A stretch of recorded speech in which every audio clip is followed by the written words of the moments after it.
I just wanted to talk about the theoretical evaluation.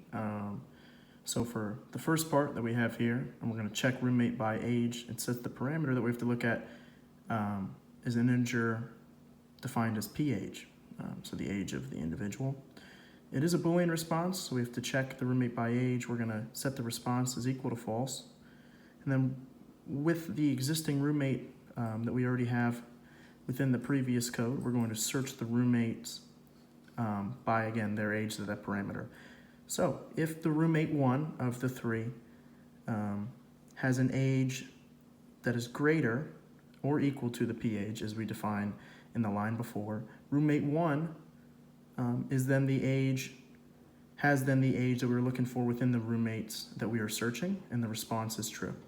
However, the similar component goes for roommate 2, which is if roommate 2 is greater than or equal to the age that is required by the parameter, then, as you say, defined below, the roommate 2 does become the correct response that we were looking for when we're checking the roommate by the age.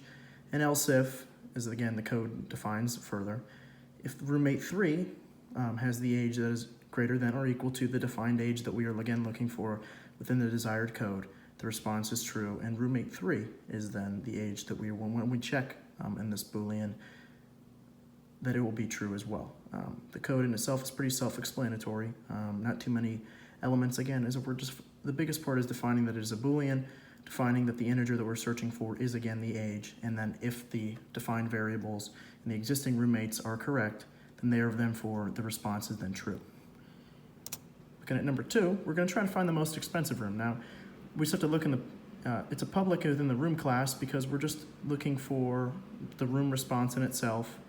And then if we're looking at max price, because then the most expensive room in itself, we're going to set that equal to 0 at the beginning. Then we're going to find if room A has a get price that is above than the max price, then the response that becomes available is room A, and the max price is then defined as room A's price, as you can see below. The similar thing again for room B and C is if room B's get price is above that max price, we're going to try to find the most expensive room in comparison to room A, B, and 3, and the response that is presented is then room B, and the max price is then set to room B's get price. Furthermore, if room C is null and room C get price again is above the max price, the response then comes room B, but it's not only that it is room B, it's that the max price in itself is then the get price of room C. Return response, and make sure that just your general grammar is correct.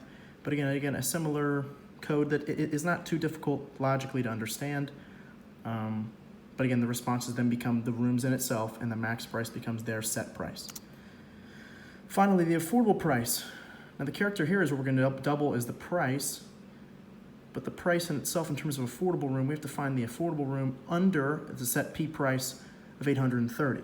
Now the affordable room response is null. Again, similar searching to the previous response. If room A's get price is less than the P price, the set P price of 830, the response then becomes room A, and that the P price is room A's get price. Now whatever that may be. Below, again, that set standard defined above. Now, if room B's is again below the get price is less than the P price previously defined, it will then become room B, and the P price will be room B's get price. And if room C, similarly, their get price is below the P price, the response will then become room C, and the P price defined will be room C's get price, again, using the parameters defined above. Return response and close out the code.